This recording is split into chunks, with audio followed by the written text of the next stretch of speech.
In this video, I'm going to be showing you a mat only or floor only or bed only stretching routine. Just a little bit of a dynamic stretch, dynamic wake up for the joints, really mainly lower body focused.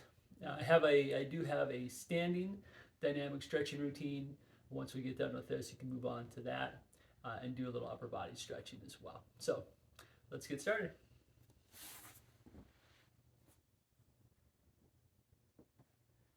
All right. So starting out with the toes, I'm just going to make fists with the toes. We're just going to clench the toes down and widen them out. So not only bring them back, but widen them out. So we're opening up not only the toes and the toe joints, but those little bones, long bones in the foot as well. So widening out that broad area of the foot. And today, kind of like in my other stretching videos, we're only do 4 to 6. Today, for example, I would suggest on a regular basis when you're doing them on your own to do them really slowly, really intentionally. It counts about 8 to 10. So 8 to 10, really slowly and intentionally. So you bring the toes in, broaden them out, open those toes up.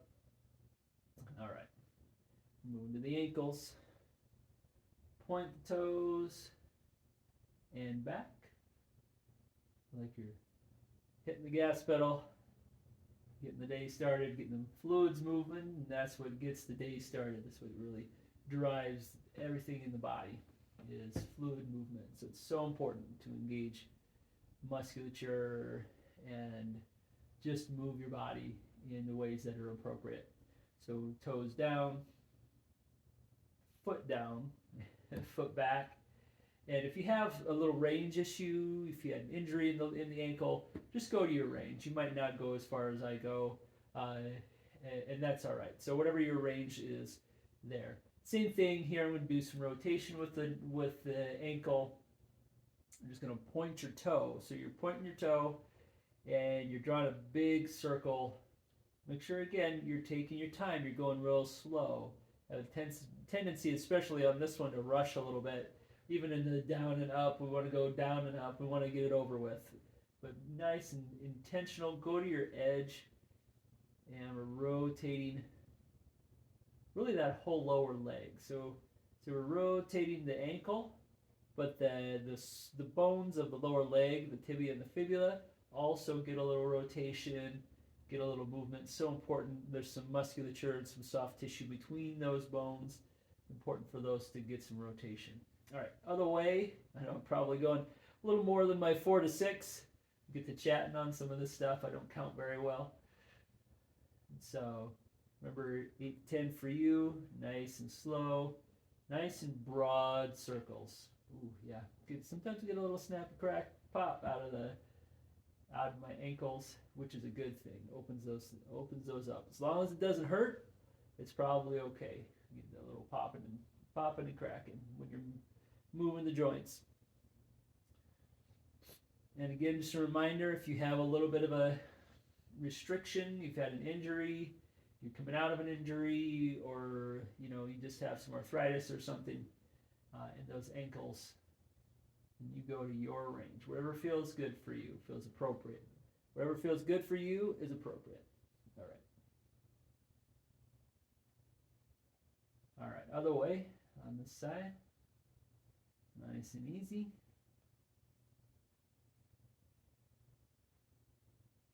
Just moving the fluids, just opening the joint spaces.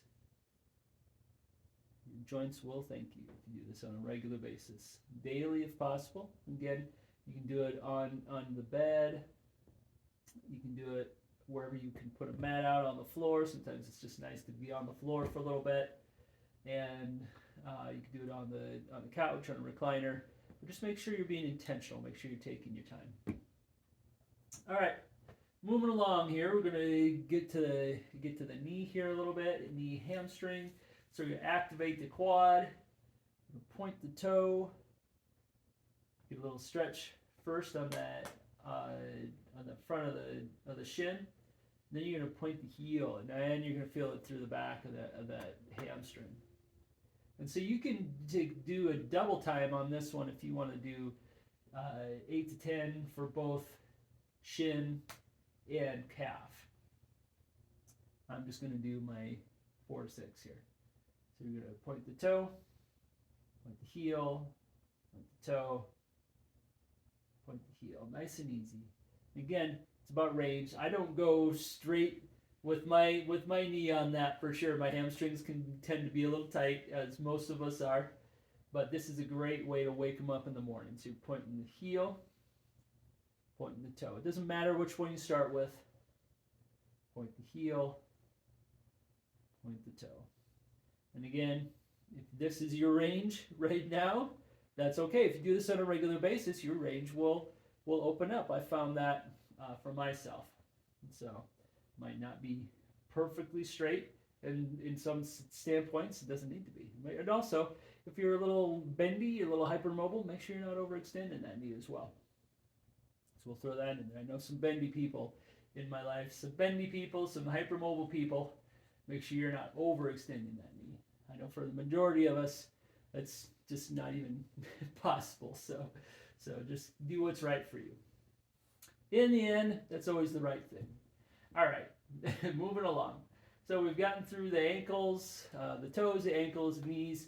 We're going to go to the hip joints here. So we're going to focus on the hip joint. And you're just going to put your feet flat on the floor. And first, you're not going to raise your low back off the ground very much, but you're going to just let the knees kind of sway to the side and go to the point where it just stops. There's only so much range you're going to get in this direction out of the hips, especially until we start to let the low back stretch out a little bit. Right now, we're just folding those knees over in the hip joint. Excuse me, I got a little sniffle this morning. And letting the hip joint open up, letting those knees fold over. I'm going a little fast, nice and easy. I can get to going a little fast. So nice and easy, nice and slow. 8 to 10 with this. Once you've done your 8 to 10 here, you can take a pause if you feel like you need to, or you can go right into broadening that out and letting the hip come up off the floor a little bit, and feel that a little bit more into your low back. So the hip comes up off the floor a little bit more. Extend, you can breathe, make sure you're getting some good breaths, especially on this one. Take some deep breaths. Get nice and easy. It helps to just kind of extend that space in the low back, in the rib cage.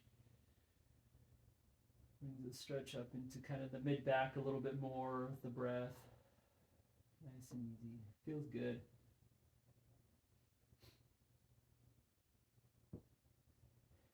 All right, so that's the laying down stretches that we're going to do here. I'm going to do a little bit of a finisher if you've got time and space for it. You've got space on the floor. It might not be right on the recliner, but maybe on the couch or the bed would be okay. All right, so we're going to be on hands and knees, and we're just going to come back a little bit into a nice, easy child's pose.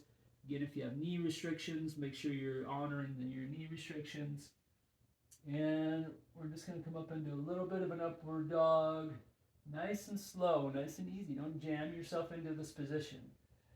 So we're just going to, so we can get a little bit of a stretch on the quads, a little bit on the hip flexors. Nice and easy. Nice and easy. Try easy. That's a try easy series.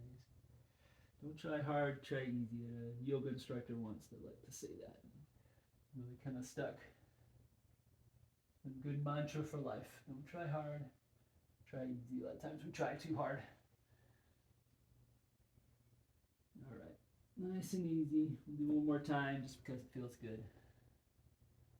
And don't go too far into this position either. Make sure that you're honoring that if this is what feels right, or if it just doesn't feel good, maybe you just go into that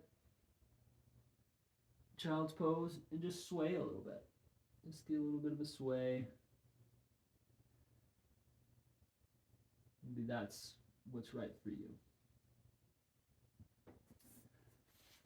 All right, just a quick little warm up, quick little wake up if you're doing it in the morning in bed. Again, just kind of getting the lower body woke up for sure. If you want to move on into some upper body stretching, and I know I will, get the shoulders and hands and arms together. Look at my standing series. And that first part of the standing series, you can incorporate into a seated position as well. And maybe I'll do a little bit of seated exercise. Actually, no, I'll link to that. I do have some videos that do a full seated stretching routine that is really kind of based on this. So anyway, I hope this helps. Just go nice and easy. Go to your limit or your intensity. If you want to have it a little more intense, I wouldn't necessarily add speed, but maybe add just a little bit of a pause on each one so you can get a little more intensity out of the stretch. So, all right, that's it for this one. I hope it's helpful.